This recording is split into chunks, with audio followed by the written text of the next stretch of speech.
ചാനലിലെ മാധു സജിയുടെ ഇന്നത്തെ ഇൻട്രോ നാട് കേൾക്കണം.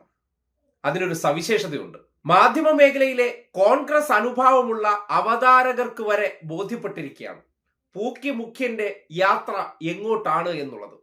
കേരളം പതിയെ പതിയെ ലീഗിനെ കൂടി ചേർത്തുകൊണ്ട് കാവ്യവൽക്കരിക്കുന്ന ആ വൈദഗ്ധ്യവും PM ശ്രീയുമായി ബന്ധപ്പെട്ട് നടത്തിക്കൊണ്ടിരിക്കുന്ന ഇരട്ടത്താപ്പും ഇന്ന് ഇൻട്രോയിൽ കൃത്യം പറഞ്ഞിട്ടുണ്ട്. നാട് ശ്രദ്ധിക്കേണ്ടതാണ്. കാര്യം മാധ്യമങ്ങളാണല്ലോ ജനങ്ങൾക്കിടയിലേക്ക് യാഥാർത്ഥ്യങ്ങളെ എത്തിക്കാൻ ഉത്തരവാദിത്തമുള്ളവർ. ഇന്നലകളിൽ കോൺഗ്രസുകാർ മെനഞ്ഞ പച്ച നുണകൾ അല്ലെങ്കിൽ പെരും കള്ളങ്ങൾ വാർത്ത എന്ന പേരിൽ അവർ PR പണിയുടെ ഭാഗമായി ചെയ്തു കൊടുത്തപ്പോൾ ഒറ്റുകൊടുക്കപ്പെട്ടത് ഒരു നാടാണ്. ആ നാട് ഒറ്റുകൊടുക്കപ്പെട്ട് ദാമോദര മേനോൻ സതീശന്റെ കൈകളിലേക്ക് എത്തിച്ചപ്പോഴാണ് അറിയുന്നത് യഥാർത്ഥത്തിൽ ശാഖയിലേക്ക് ഈ നാടിനെ എത്തിക്കാൻ കൊട്ടേഷൻ എടുത്തിരുന്നത് ആരാണ് എന്നുള്ള യാഥാർത്ഥ്യം. ആ തിരിച്ചറിവ് ഇപ്പോൾ അവതാരകമാർക്ക് കൂടി വന്നിരിക്കുകയാണ്. അവിടെ പാലുകാച്ച്, ഇവിടെ മേനോന്റെ പേരിലുള്ള പ്രളയ ഫണ്ട് തട്ടിപ്പ് കേസിലെ വൈറ്റ് വാഷ്, രണ്ടിലും സാമ്യമുണ്ട്. അത് കോൺഗ്രസ് മനോഭാവമുള്ള അവതാരകയായിട്ടുള്ള മാധു തന്നെ നിങ്ങളോട് പറയുന്നതാണ് കൂടുതൽ അന്തസ്.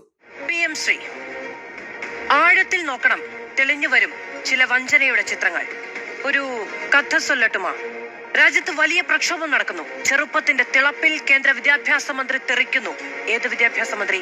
രാജ്യത്ത് NEP നടപ്പിലാക്കാൻ കേന്ദ്രവും RSSും ചുമതലയേൽപ്പിച്ച ധർമ്മേന്ദ്ര പ്രധാൻ. കടുത്ത രാഷ്ട്രീയ തിരിച്ചടിയേറ്റ കേന്ദ്ര വിദ്യാഭ്യാസ മന്ത്രാലയത്തിന് കേരളത്തിൽ നിന്നൊരു കുളിർത്തന്നൽ. NEPയുടെ പൈലറ്റ് പ്രൊജക്ടായ PM ശ്രീക്ക് പച്ചക്കൊടി. വേറൊരു കഥ പറയട്ടെ. പുനർജനിയുമായി ബന്ധപ്പെട്ട മുഖ്യമന്ത്രിക്കെതിരായ അന്വേഷണം അവസാനിപ്പിച്ചുകൊണ്ടുള്ള തീരുമാനം ഇന്നലെ പുറത്തു വരുന്നു. ആഭ്യന്തരമന്ത്രി വാർത്താ സമ്മേളനം വിളിക്കുന്നു. രാഷ്ട്രീയ തീരുമാനം എന്ന വിമർശനവുമായി CPM രംഗത്തെത്തുന്നു. PM ശ്രീ തീരുമാനത്തോടെ ചർച്ചകൾ ആ വഴിക്കു കേന്ദ്രീകരിക്കുന്നു. ശുഭം. കഥ അവിടെ നിൽക്കും. കാര്യം പറഞ്ഞാൽ ആർക്കു വേണ്ടിയാണ്, എന്തിനു വേണ്ടിയാണ് നയവും നിലപാടും അറബിക്കടലിലെറിഞ്ഞ് നാണം കെടുന്നത്? UDF കൺവീനറുടെ ഇന്നത്തെ മലക്കം മറിച്ചിൽ കണ്ടാൽ തലയിൽ കൈവച്ചു പോകും.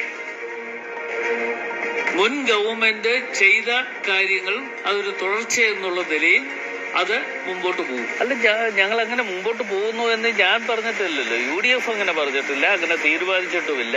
ഇല്ല, പിന്മാറാൻ പറ്റില്ല എന്ന് ഞാൻ പറഞ്ഞിട്ടില്ല.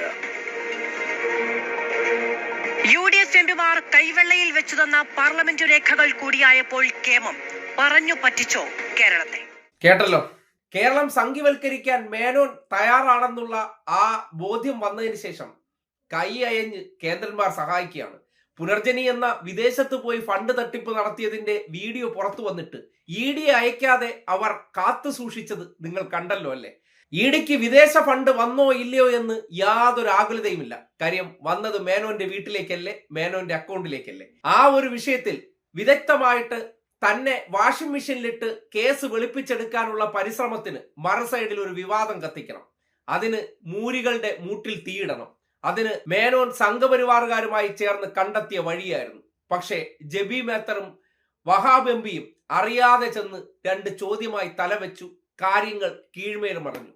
അതിപ്പോൾ കേരളത്തിലെ മാധ്യമ സ്ഥാപനങ്ങൾക്കകത്തിരിക്കുന്ന അവതാരകർക്ക് കൂടി മനസ്സിലായിരിക്കുകയാണ്. അതാണ് മാധു സജി പറഞ്ഞു തന്നത്.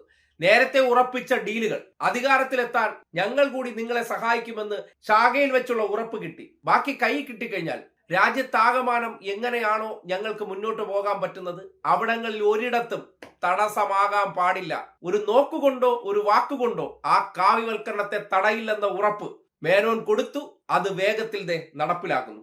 ഒടുവിൽ ഇന്നലകളിൽ പിന്തുണച്ചിരുന്ന അവതാരകർ വരെ ഞെട്ടിപ്പോവുകയാണ് കേരളത്തെ സംഘപരിവാറിന് ഒറ്റുകൊടുക്കുന്ന മേനോന്റെ വ്യഗ്രത കണ്ട്. അത് അവർ ഇങ്ങനെ പറയാൻ പറ്റുന്ന വേദിയിൽ പറയുന്നത് ഈ നാടിന് ഒന്ന് കേൾക്കാം, വിലയിരുത്താം, കേരളത്തിന്റെ അപകടാവസ്ഥയെക്കുറിച്ച് മനസ്സിലാക്കാം.